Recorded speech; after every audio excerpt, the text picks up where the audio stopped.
Grand Portage Resources recently completed the 2018 drill program on its 100% controlled Herbert Gold Discovery property located in the prolific Juneau Belt in southeast Alaska. Drill results are expected through late 2018. Past drill results included numerous multi-ounce gold assays on multiple veins. Grand Portage trading symbols are GPG on the TSX Venture, GPTRF on the OTCQB, and GPB on Frankfurt. For more information, please visit our website, grandportage.com. Welcome to the Goddard Report. Comments made on the Goddard Report and TalkDigitalNetwork.com are an expression of opinion only. Here is Jim Goddard. My guest is Kris Sims, BC Director of the Canadian Taxpayers Federation. Welcome back to the show, Kris. Thank you so much. Kris, the BC government announcing an inquiry by the BC Utilities Commission into the soaring price of gasoline. However, they have put restrictions on this inquiry. They're not allowed to look into taxes or pipeline capacity. Is that like having an inquiry into shootings, but you're not allowed to look at gangs or guns? Yes, exactly. At first, a lot of Canadians who've been paying attention to these issues, especially energy issues, were laughing at BC Premier Horgan, who seemed mystified and upset that there was such a high price for gasoline at our pumps here in British Columbia. Really, grab a mirror is what former Saskatchewan Premier Brad Wall had said. He needs to look in a mirror to find the culprit. And so that was at the funny stage. Now, though, it's getting close to insulting because, as has been revealed, as you point out, the direction to the BC Utility Commission is that they can't investigate the engagements of the government. And that, of course, like you said, requires no looking at taxation and no looking at supply. Well, if you have a vital substance like gasoline that taxes are being jacked up on and the supply is being restricted, you don't need to be Adam Smith to know that the price is going to go up. But lo and behold, they're not allowed to look at that. So this is really similar to inviting homicide detectives into your home, but not letting them look in the basement where that smell is coming from. Well, also, too, is this just another word for cover-up? It is a cover-up in the sense. What I actually think it is more cynical than that. I think this is classic can kicking. So people right now, most people are busy. They've often got kids. They're finishing off the school year. They're praying they'll be able to afford that road trip with their family throughout British Columbia and maybe over to Alberta to visit Drumheller or something this summer. They're busy. They know they're getting screwed at the gas pumps, but a lot of them aren't paying attention to the ins and outs of minutia of text releases coming from the government. So all they'll think when they're sitting there filling up their gas tanks is, darn, this price is high. I'm getting screwed. And whether they think it's the gas company or the politicians often depends on their level of awareness and how much time they're able to dedicate to watching the news. And you know what? I think the Premier is betting on that. I think he's going to try to rag this puck for as long as he can, pretend to be amazed and confused as to why these gas prices are so high until he gets into the next election. And lo and behold, this big investigation, they're due to report at the end of August. So after the summer driving season, just as people are getting into their frantic before school prep. So it's really cynical of this Premier to sit there and pretend to not know why we have the highest gas prices in North America. He's a smart man. He knows exactly why. He's told us why. He wants us to change our behavior and to use less oil and gas. Well, the way to do that is to make it unaffordable. Well, because we all know what the cause is this just a complete waste of taxpayer money in the name of the NDP? It's a gigantic waste of taxpayers' money. In fact, we're going to be filing several Freedom of Information requests to find out exactly how many of our dollars, everybody listening, we're wasting on this puppet show. Because this is all this is just a puppet show. It would have been bad enough, for him to call an inquiry to find out the cause of the price of gas, because everybody and their cat knows what's causing the high price of gasoline here in British Columbia. But then to go that extra step further, of saying in writing, by the way, you can't investigate us as the government. Wow. Like, it gets to the point of insulting people's intelligence. And so that's one of the reasons why we're going to find out. It may take us a long time, but we're going to file a lot of access to information requests to find out exactly how much of our money is being wasted on this. And, this is something that we study every single year. British Columbians and Canadians know what taxes go into their tank. And in Metro Vancouver, 54 cents per liter is taxes. We know this. It's a fact. So there's really no investigation required here. Mm-hmm. Now, another poor government rollout, I would have to say, is legal pot. It was legal October 17th, yet there's only a handful of stores in BC.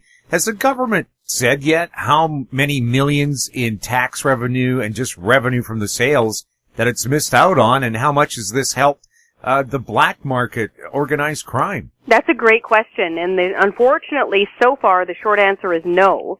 When we were in the budget lockup last time around, a lot of people, including journalists, were saying, hey, where's the weed money here? Where's the money that you're seeing coming in as revenue, and or what money you're putting out there right now to try to get these regulated stores online? And it wasn't there. So hopefully in the fall update, we will see something like that.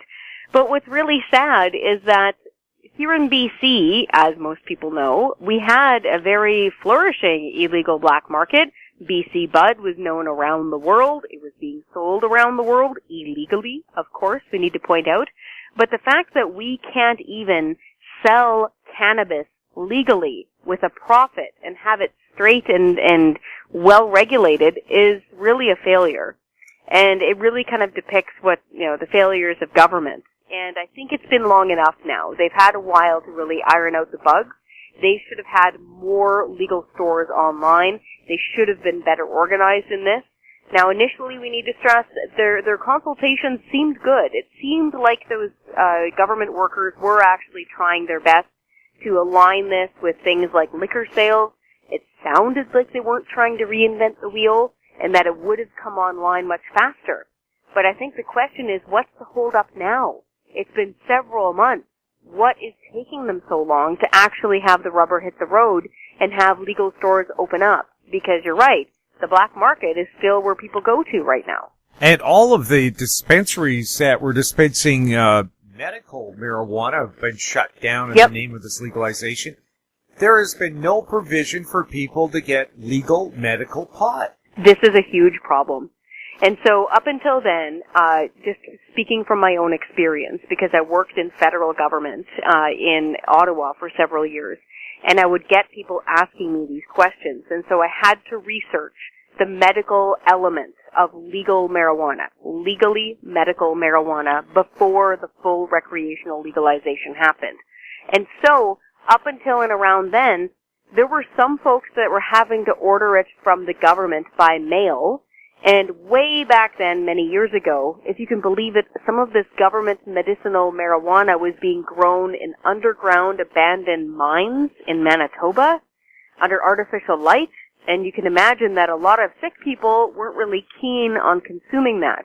And so, these dispensaries or compassion clubs, depending on what they were called, were springing up all across Canada, especially in the lower mainland of British Columbia. And now that those ones have been shut down, they were ones that typically, not always, police would turn a blind eye to. Usually it was staffed by volunteers, and quite often ill people. We're talking people with terminal cancer, people with autodegenerative diseases, were going to get their cannabis of choice. But now they've shut those down too because they've made it recreationally legal. So the thinking goes, why would you need these dispensaries anymore? But the problem is they don't have a legal place to go. So that's a great question of where are these folks now getting their supply of cannabis? We'll have more with Kris Sims right after this. Hi, I'm Douglas Mason, President and CEO of Magnum Gold Corp, MGI and the TSX Venture Exchange. A 2015 drill program on the LH property intersected several high-grade gold intersections, including 11 meters of 20.66 grams per ton gold. Additional drill targets on the LH property have been identified by a 2018 drone airborne magnetic survey to further evaluate a pyrrhotite-enriched gold-bearing system. Please visit our website at magnumgoldcorp.com. Media recognition from Bloomberg, Reuters, recycling trade publications. Patented process for 100% recovery of critical metals, including cobalt, lithium, nickel, manganese, aluminum. American Manganese is focused on recycling lithium-ion batteries for electric vehicles. American Manganese trades on the TSX Venture, AMY, the US, AMYZF, and Frankfurt 2AM. For more information, visit AmericanManganeseInc.com or phone me, Larry Ray, at 778-574-4444. Welcome back. We're speaking with Kris Sims. Kris, did you just have a special day about gasoline taxes? Yes, we did. Every single year now, this is the 21st year, we have a special day called Gas Tax Honesty Day. And the reason why we call it that is because the price at the pump is just what you see at the pump. A lot of folks sometimes don't know how many taxes are going into their tank every time they fill up. And so we took it upon ourselves to research this every year. We've got a couple of people that do a lot of work each year to find out exactly what's going into your gasoline tank as far as taxes go. And it's a shocking amount, especially in Metro Vancouver. It's 54 cents per liter. And we do this so that the next time a politician rolls around and says, we need to put a price on pollution, we can say, really? Because we've been paying for pollution through the nose now for decades. We pay very high gasoline taxes in Canada, and so every year we roll out an information program where we tell people what they're paying, and then in some cases we'll even offer stickers, high chart stickers, that gasoline stations can put on their pump to show people where their money is going, and a lot of it is going to government. Is there anything people can do about this? It seems Canadians just accept that they're going to be taxed to death. See, this is one of the reasons why we started the Canadian Taxpayers Federation, and there is always hope. You know, if you push back, if you yell loud enough, you can get taxes reduced or eliminated. To give you an example, when the GST was first put in, it was at 7%, and our movement was really getting going then. That's one of the reasons why the CTF was founded, and it took a long time, but we eventually got it reduced to 5%. It's not gone, but it is less money coming out of your pocket. And to give you a better example, especially when it comes to things like the gasoline tax, take a look at the carbon tax. For one of the longest times, there were very few voices in the public forum, the chattering classes, saying that the carbon tax is a tax grab, the carbon tax is a ripoff, the carbon tax won't reduce CO2 emissions, it will just reduce the money in your pocket. And now, lo and behold, we're right, and now we have governments, elected governments, not ratepayer groups in some small town, elected governments of Alberta, Saskatchewan, Manitoba, Ontario, and New Brunswick, all fighting against the carbon tax. And it's because of activism like this, where we say, why are we forking out 8.9 cents per liter every time we fill up our gasoline? For what? To give you an example, just the other year in British Columbia, the last year they really reported on it, they took in more than $1.2 billion in British Columbia alone in the carbon tax. And it just goes into general revenue. And our CO2 emissions are going up. They've gone up 5 of the last 6 years on record. So it's not working, it's just making people poorer. And so I want people to take heart that if these things are bothering them, if they do push back, it does get change. It just takes a while, and I'm hopeful that we'll be able to defeat the carbon tax federally, and then maybe, you never know, BC might come around. Maybe the BC Liberals will realize that the carbon tax was a mistake, and now that they're in opposition, they have time to think about it and say, you know what? If we get back into power, we're going to cancel it. Because if you look closely at what the BC Liberal MLAs are saying on social media, they keep saying BC gas taxes are too high. Well, the big BC gas tax is the BC carbon tax. That's 8.9 cents. They could get rid of that. Well, the BC Liberals are the ones who enacted it. Are they proud of it? Yes, exactly. They enacted it. Way back in 2008, when Gordon Campbell was premier, they brought this thing in. It was $10 a ton back then, and we were promised it would stop going up at $30 a ton, that it would always be revenue neutral, that the money would go into green technology and make affordable alternative energy plentiful, and that it would reduce CO2 emissions. None of those things are true. All of those promises have been broken. And so I think the BC Liberals, you know, politicians change their minds all the time. They have to adapt to what people want and what voters are saying. And I think they're actually well positioned to say, you know what? We know we're the ones that brought it in. We tried it for many years. We see it's not working. We got to change it. Let's scrap it. Well, also now we're seeing the premier said, oh, this little carbon tax increase isn't going to have much of an impact. BC Ferries now has a fuel surcharge. Moving firms are now charging their clients a fuel surcharge.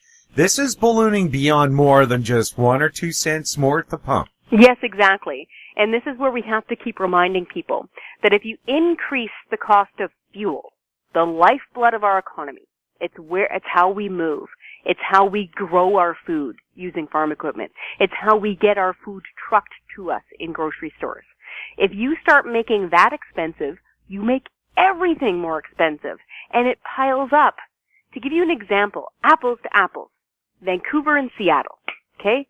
People in Vancouver filling up their gas tanks are paying 50 cents more per liter Canadian than their brothers and sisters in Seattle. And I mean downtown Seattle. 50 cents more. If you're filling up a minivan, that's $35 a fill up.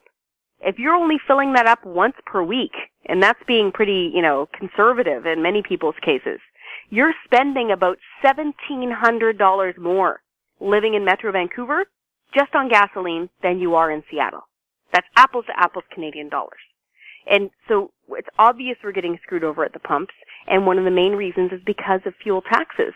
And some politician has got to start championing this, because this pain at the pump is really unaffordable for lots of folks. I was just watching a news report even saying for businesses, things like, just think an RV company right now, trying to rent out their RV for the summer. People are canceling left, right, and center. What is this going to do for tourism? People coming up across the border or coming over from Alberta, when they glance up and look at $1.71 a liter, which is what I saw it in Vancouver today, people can't afford this and they can't keep it up. And it's one of the things where some politician has got to admit it. And right now we have the NDP and the Greens both saying this is a feature, not a bug. We want gasoline to be unaffordable so that people make different choices. That's the term they use. Well, in a lot of people's real life, that means not being able to get to the grocery store in their car, and now they need to walk, or not being able to afford to take their kids on that road trip to see their grandparents to Prince George anymore. That's what that looks like. And so one politician has got to have the courage to step forth and say, you know what, enough's enough, it's not working, it's not helping the environment, it's making us poorer, and we got to cut it. And the only one I can even imagine doing this now is the BC Liberals, because they're the only ones saying that our gas taxes are too high. We'll have more with Kris Sims right after this. I'm Douglas Mason, CEO of Naturally Splendid, symbol NSP on the TSX Venture Exchange. Naturally Splendid is a biotechnology and consumer products company focused on the global cannabis and health markets. Naturally Splendid is expanding distribution in this rapidly growing market with products currently in Canada, the USA, South Korea, Germany, and Australia. To view our comprehensive company presentation and for more information, please visit our website at naturallysplendid.com. Don't miss out. Stay informed. Receive the HowStreet.com weekly recap with thought-provoking podcasts, radio, and articles delivered to your inbox. Sign up for the HowStreet.com weekly recap on our homepage at HowStreet.com. Welcome back. We're speaking with Kris Sims. Kris, a favorite project of mine is trying to get governments to use the massive Mars water bomber against the forest fires that threaten some part of Canada every summer. And they claim we can't hire it, it's retired. Well, the reason it's semi-retired is they never hired it. And I know the owner of the Mars, he's offered it before and he's always rejected. It puts out 4 acres of fire at one time. It can reload in 30 seconds. There's no other firefighting aircraft in the world that can fly at night except it. Why do you think the governments around the country are rejecting the use of one of the best forest firefighting resources this country's had for the last 50 years? You know, that's a darn good question. And just speaking personally, because the CTF hasn't done research on this, but speaking personally, most of my childhood, or a big chunk of it anyway, was spent on Vancouver Island. And I remember watching all sorts of really cool stories about the Mars water bomber on things like Check 6 News with Hudson Mack. And they were always profiling its abilities. And yeah, showing it, skimming across the water, soaking it up and dumping it on a forest fire and putting it out. So that's a darn good question. And unfortunately, most of the time, when you get into situations like this, where the solution seems obvious, and something seems very functional. Quite often, unfortunately, the answer is government. If the government is changing hands, or if they're playing more favoritism towards another company, you never know when that happens. And then too many hands get in the cookie jar and into the kitchen, too many cooks in the kitchen. That can often complicate things, and they can wind up talking themselves out of solutions that just make sense. And unfortunately, this could be one of the reasons why they're not doing this. You know, if it works, then, and if it's cost effective, then why not use it? Because it seems like forest fires are burning longer now, and they're not being put out as quickly as they were when we were kids. And one of the reasons could very well be, as you point out, because we're not using the same equipment we used to. And that's a darn good question for government. It's something I'd really be interested in hearing from the Premier on. Also, I've heard from the owner of the Martin Mars that BC and Canada's approach to fighting forest fires is more 1950s technology than 2019. They're not using modern technology to map the fire, predict the fire, use the right resources. They're still kind of standing back going, oh my God, there's a big fire. What should we do?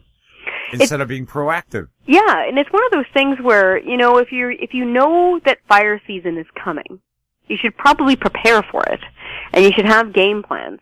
And now it just seems like people get surprised by fire season every single year, and then we wind up with massive cost overruns, and then terribly also with horrendous situations like what happened to Fort Mac and other spots. There were places here in British Columbia where people were really getting tough there. In Rock Creek a few years ago, there were reports of people without any warning having fire come to their neighborhoods, and they had to jump in the river to get to safety.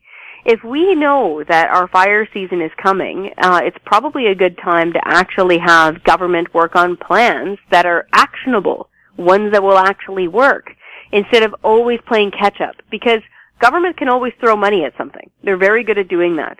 But when they throw money at something, they wind up wasting that money. Whereas if they had a more systematic way of approaching something that they know is coming, like a snow removal budget in a wintry city, for example, having a forest fire budget and a plan of action in a province that gets forest fires, we have a lot of standing timber in this province, that makes sense.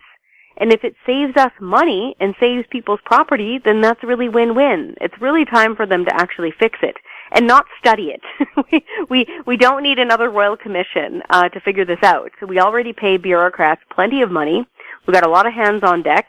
There's some reasonably smart people that work in those buildings in Victoria. They should be able to figure this out. Well, I believe Australia has a Minister of Natural Disaster. And so they can make national plans about putting people in place, equipment in place, where they think bad things are going to happen, so they're ready to go. In Canada, it's such a hodgepodge of jurisdictions and conflicting ministers. We don't know who's doing what. And of course, by the time they call in the armed forces, everybody's home is either burnt down or flooded. Right. And so it's one of those things where if you could have a better connection, for example, between the Minister of Natural Resources and the Minister for Public Safety, the ones who, you know, keep terrorists out of our country, things like that, if they had a better connection, then yeah, maybe they could actually make that about natural disasters and disaster preparedness and emergency preparedness. There's actually, if you go on the Canadian federal government website, there's tons of great information on emergency preparedness, and not just the 3-day thing, like being actually food secure, how to store your food long time. There's tons and tons of good information on there. All they need is the communication skills and the connectivity.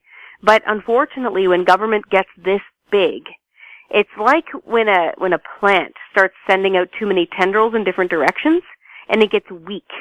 They need to be trimmed back, they need to be more streamlined and efficient, and then they won't get all gangly, and they'll know what each hand is doing. Because right now that thing is just an octopus, and they don't know what each tentacle is doing. There's enough of a communication breakdown most of the time, even between interconnected departments like Veterans Affairs Canada and National Defense.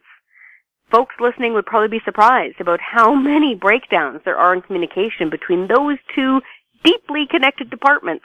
They're dealing with men and women from the Canadian Armed Forces who are transitioning from being active duty to veterans. It's really quite a quick transition, but those two departments still rarely talk to each other. And of course, if a disaster happens on the weekend, heaven help you, because Ottawa doesn't wake up until sometime Monday afternoon, and they all leave work early Friday morning. So they're not, apparently nobody in Ottawa watches the news. Right. And so it's like, duh, you mean there's a flood headed, for Quebec City, or there's a fire threatening high-level Alberta? Really, we didn't know. And this is the sad thing, again, where you get into communication breakdown and disconnectedness. So you'll have bureaucrats in places like Ottawa and Gatineau that, you're right, will come back into work on Monday. But then there are the folks who are still paid technically by the Government of Canada who are on the front line. People like the Coast Guard, people like the police forces, people like emergency responders within the armed forces. They're always on the clock. But if they don't have, set game plans on how to respond to disasters and constant communication, then we're going to wind up with these breakdowns. But really, the way that we're going about it sounds like it's a waste of time and money, and that people's homes and properties are being damaged. There's got to be a better way of doing this. The Trudeau government has got a $600 million slush fund to pay off their media buddies. Who's in control of this money? Is it like the fox guarding the henhouse? This is definitely fox guarding the henhouse, and as a longtime journalist, it's very upsetting. And just first off, I know what it's like to be a reporter and to be a journalist and to have that sword hanging over your head in private media. I'll put it that way. I've even been part of a network that was shut down around me. And so it's tough. I know a lot of reporters and journalists have lost their jobs. I know that newsrooms are being hollowed out. The media is in major flux right now. I think that's putting it mildly. But corporate welfare is not the answer, because it almost always winds up going to the big head honchos. It doesn't trickle down into the foot soldiers, the reporters who are working nights in the local newsrooms, the people who are putting out the local newspapers in towns around Canada. It doesn't get there. And also, there's the complicating factor of perception. If you're getting money directly from the federal government, the perception will be, even if you're not doing it, the perception will be that you're giving favoritism to them, that you're going soft on them. It's human nature to suspect that. And maybe it's even human nature to adopt that, even unconsciously. And so that is one of the many reasons why we're saying we can't be giving taxpayers' money to well-meaning media companies. And then today, we find out one of the people on this panel that is helping to hand out this money is Jerry Dias, who's the head of Unifor, who, whether people like him or not, that's fine, but is a hardcore activist. He clearly has a political agenda, obviously, but now he's one of the folks that is deciding which media is, quote, good media. That's really, really problematic. Again, is there anything your average tax-paying Canadian can do about this, or what, write an angry letter to the editor who's going to cancel the letter because they're getting paid off by Ottawa? See, isn't that sad? You're probably right. And isn't that sad, though, that we need to think that way now? For the longest time we've had the CBC, which gets more than $1 billion of our dollars every single year. And I will point out, as a reporter, a lot of folks don't realize this, they eat up a lot of oxygen. Because not only do they take up a lot of taxpayer dollars at $1.5 billion, but because they print now everything on their website, which wasn't initially their mandate, by the way. They were a broadcaster. They print so much that they're really harvesting a lot of the audience from newspapers, including online digital newspapers. And so it's really taking up a lot of the oxygen in the media platform. And so that's always been the case. But now there's this extra element to it. And so I would encourage people, don't despair. It's always a very good idea to write a letter and then to phone your member of parliament. Doesn't matter who he or she is or which party he or she represents or if you voted for him or her. It's their job to represent you as a constituent. And trust me, I've been that assistant on the other end of the phone in Ottawa or a constituency office. If you phone them firmly and politely and clearly and say, this is not acceptable and this is why and this is my phone number and this is my name and I expect a call back, it matters to them. Because the thinking goes, for every one phone call or original email, not spamming, original email you get, there is at least 100 other voters who feel the same way. And thankfully for democracy, the voters are the boss. And if there is an election coming up especially, you betcha that MP is listening. And you may not see it on the news because they're whipped by their party. But in caucus, in those secret meetings where they close the door and kick the cameras out, trust me, they're getting mad at their boss. They're getting mad at their party leader, who could be the prime minister or not, depending on the party. So I always encourage people listening, if things are bothering you, pick up that phone and phone your member of parliament and say so. That's the only way you really get effective change. Kris, thank you so much for chatting with us. Thank you so much for caring about this stuff.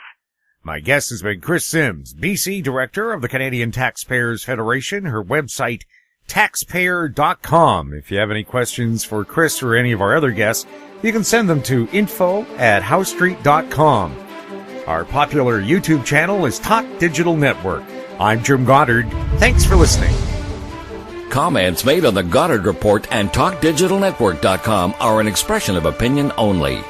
The Goddard Report is available online and mobile at TalkDigitalNetwork.com. The Goddard Report is a production of How Street Media Incorporated.